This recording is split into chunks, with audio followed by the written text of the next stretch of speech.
Hey guys, I wanted to talk about the macro, the fundamental, the technical. Remember, these are the three pillars that hold up the stock market, right, in the economy. And so I wanted to go through, some stuff I was reading after doing more research and let you know the bull and bear case. In this video, I'm going to do more of the bear case, okay? Remember, it's always good to look at both sides, okay, to know what's going on.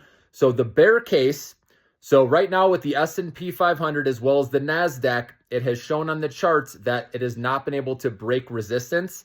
In fact, it's done like a triple top. Looking at the S&P or the SPY, okay, index, you can see that has not been able to get over that 6150 level, I believe it is, okay? And so a triple top, that could be the sign, that we're going to go lower, okay? And on a short-term basis, technically, we are not oversold even after, this big sell-off we got on Friday. Things can easily go lower. And so when we're dollar cost averaging, for example, into our Millionaire Maker stock portfolio, if you normally say you want to put 1,000 in and you normally would put in $200 at a time, once a week or every couple weeks, I recommend slowing that down, making it smaller. So maybe doing $100 instead, or even 50, just so you can add more, because you want to add a bigger block of shares each, price drop that you see with the stock. So you start with one share, for example, and then the next week, if you see it go lower, you can buy 2 shares. And then if you see it go lower the next week, you buy 3 shares, something like that, where you do it slowly, dollar cost averaging, okay? While we get through this short-term consolidation where the stock market might go down, okay? Because right now, the writing's on the wall with the Department of Government Efficiency. They're cutting costs, right, across the board. And think about a lot of these companies that used to get government funds, which aren't now. That's creating uncertainty, or maybe they don't know if they're going to get them. So they're not going to raise their guidance most likely with earnings when they don't know if, right, they're going to receive this money, and maybe they'll have to do layoffs, right, or incorporate more AI. Again, it all comes back to AI in the end. Remember, people will always come back to where the growth is, but that's another story. But this is why I think stocks can go down in the short run, because the Department of Government Efficiency creating uncertainty, less spending out there, okay, helping companies, all right? And then also you got tariffs, which haven't gone into effect yet. People were excited because he delayed them and stocks went up. But what's going to happen once we get into tariffs, right? And who knows if he decides to increase any or do more.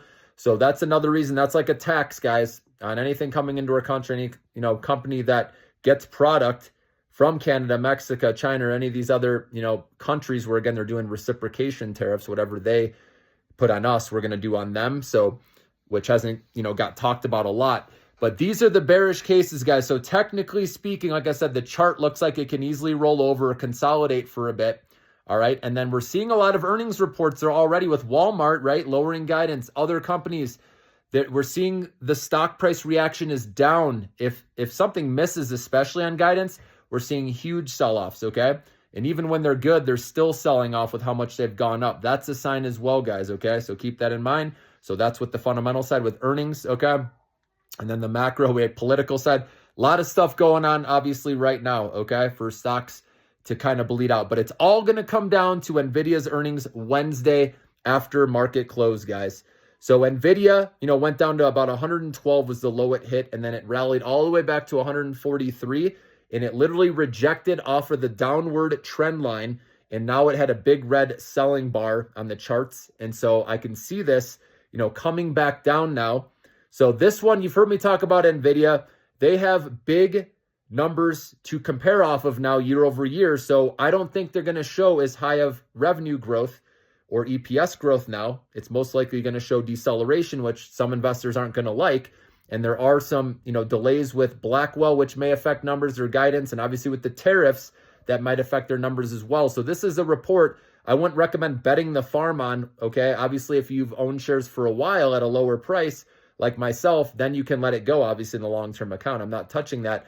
But in my short-term account, I'm not, going big on this earnings report, okay? I might, if the stock does come down leading up to earnings, like right now it was at 134. If it came down to, say, the lower 120s, maybe I'd buy a little bit there. Or obviously, if it went under 120, we'll see what happens. I don't think it's going to go that low, but you never know. But again, I still am holding this stock regardless long-term, guys. And regardless, even if this earnings report is bad, because I do like their future growth prospects in robotics with self-driving, which is autonomous. Also, when they get into the They keep increasing their software and service revenue, and then quantum computing down the road. So again, still going to hold it long, but in the short run, all I'm saying, especially if Nvidia misses, that's going to have stocks go down because we know Nvidia has a large weighting in the indexes, okay? That's like the AI bellwether. So just keep that in mind. Short term, this could create dip buying opportunities. And you guys know I will alert you when I'm adding a little at a time to the Millionaire Maker stock portfolio. Enjoy the rest of your weekend, guys.